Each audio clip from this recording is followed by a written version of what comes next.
और ज़्यादा काम करेंगे और ज़्यादा लोगों का विश्वास जीतेंगे और ज़्यादा पार्टी को आगे लेके जाएंगे और ज़्यादा मेहनत काम किया है, काम करें, ये मेरा मुख्य नारा रहा है। मैंने काम करके दिखाया है। हरियाणा में विधानसभा चुनाव के नतीजों के और कब होने हैं इसकी डेट का अनाउंस किया जा चुका है और अब राजनीतिक पार्टियों की तरफ से लगातार अपनी सीटों का भी बंटवारा शुरू हो गया है। कल बीते दिने जहां भाजपा की तरफ से अपनी सीटों का ऐलान किया गया, वहीं जेजेपी की तरफ से भी कई सीटों के ऊपर अपने उम्मीदवार उतार दिए गए हैं। अगर बात की जाए भाजपा की तो अनिल विज एक ऐसा नाम है जो अपने आप में एक बहुत बड़ा कद रखता है।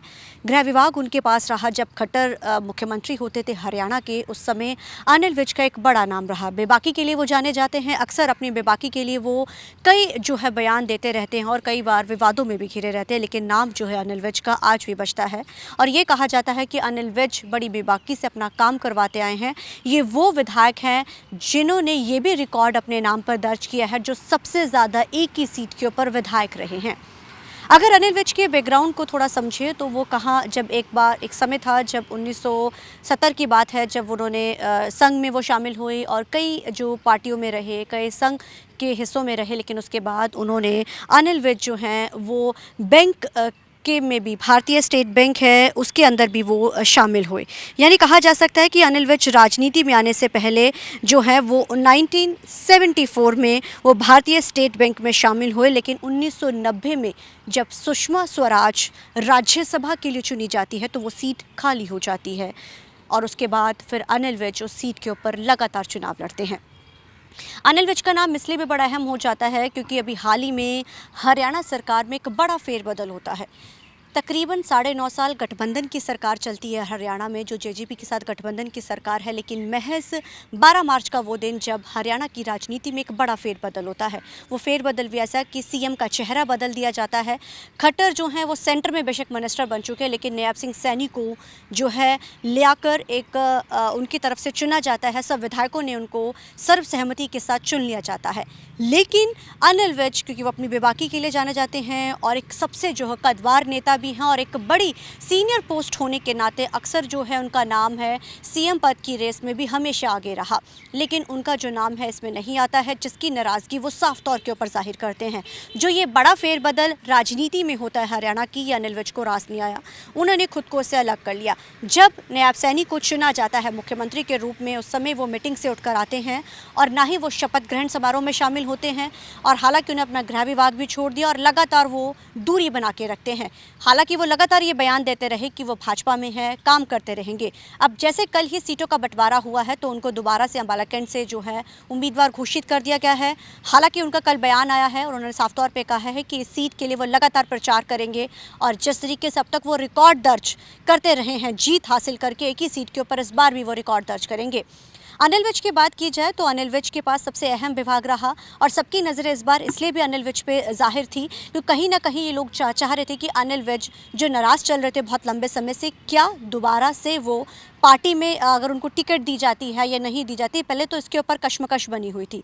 लेकिन कल देर रात ये चीज़ें सारी क्लियर हो जाती हैं और अनिल विज को अंबाला कैंट से उम्मीदवार घोषित कर दिया जाता है।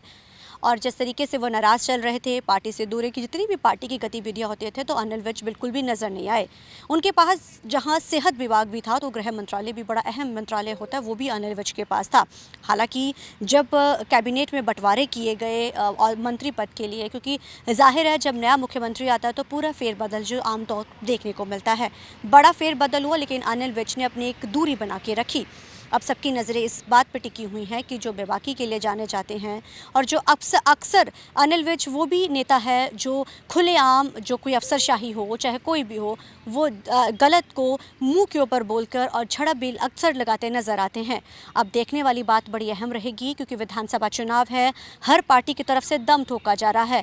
भाजपा सरकार को बने 10 साल हो चुके हैं सत्ता में, कहीं ना कहीं कांग्रेस जो है जो कि क्षेत्रीय पार्टियां हैं हरियाणा की, उनकी तरफ से भी इस समय दम ठोका जा रहा है कि कहीं ना कहीं इस बार के विधानसभा चुनाव में जीत हासिल करनी है। भाजपा के लिए इसलिए बड़ा चैलेंज हो जाता है क्योंकि 10 साल से सत्ता में है, अब सेंटर में भी भाजपा की सरकार है। कहीं ना कहीं अब ये चीज़ देखी जा रही है कि क्या इस बार फिर से भाजपा की सरकार बनती है हरियाणा में।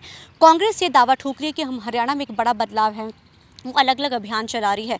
वहीं दूसरी तरफ अगर क्षेत्रीय पार्टियों की बात की है, वो भी अपना दम ठोक रही है। लेकिन यहाँ समझने वाली बात और इस बार देखने वाली बात ये रहेगी कि अनिल विज जो राजनीति का एक बड़ा नाम माना जाता है, भाजपा में एक बड़ा कद रखते हैं। हालांकि सीएम चेहरे के लिए वो रेस में थे क्योंकि बड़ा है, सीनियर नेता थे।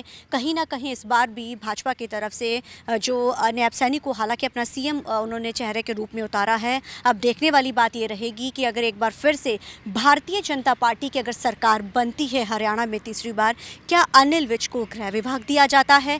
क्या अनिल विज इस सीट पर दोबारा से अगर वो जीत दर्ज करते हैं तो जाहिर है वो एक बार फिर से जो है गृह विभाग की मांग कर सकते हैं, क्योंकि बड़े नेता हैं, सीनियर हैं और कद भी उनका बड़ा है। अब देखने वाली बात बड़ी अहम रहेगी कि इस बार के जो विधानसभा के चुनाव के नतीजे आते हैं उसमें किस तरीके के समीकरण बनते। लेकिन जो कल सीटों का अनाउंस किया गया उसके बाद कहीं ना कहीं अब राजनीति में जो तेज़ी हो चुकी है, जहां गठबंधन की बातें चल रही हैं अलग अलग पार्टियों में, क्योंकि आम चुनावों में चीज़ें देखने को मिलती है। लेकिन अनिल विज किस तरीके से और क्या अगर वो जीत दोबारा से दर्ज करते हैं इसी सीट के ऊपर तो क्या वो दावा ठोकेंगे? सरकार बनती है तो किस तरीके के तो नतीजे आने के बाद पता चलेगा। लेकिन यहाँ अब सबकी नज़रें इस बात पर टिकी रहेंगी कि जिस तरीके से अनिल विज एक दूरी बना के रखे हुए थे जब वो अपना चुनाव प्रचार करते हैं, कि क्या उनके चुनाव प्रचार में बड़े चेहरे जो है भाजपा के शामिल होंगे? जिस तरीके से वह नाराज़ थे, मुख्यमंत्री नैब सैनी क्या उनके प्रचार में पहुंचेंगे, उनके हक के लिए प्रचार करेंगे? जैसे आमतौर के ऊपर जो भी सीएम कैंडिडेट होता है या सीएम होता है वो प्रचार के लिए हर उम्मीदवार के हल्के में जाता है। अब ये देखने वाली बात बड़ी अहम रहेगी कि इस बार चुनाव का जो प्रचार अब शुरू हो चुका है उसमें किस तरीके की चीज़ें भी देखने को मिलती हैं। कैमरामैन अलजिंदर के साथ चंडीगढ़ से TV9 के लिए अमनप्रीत कौर।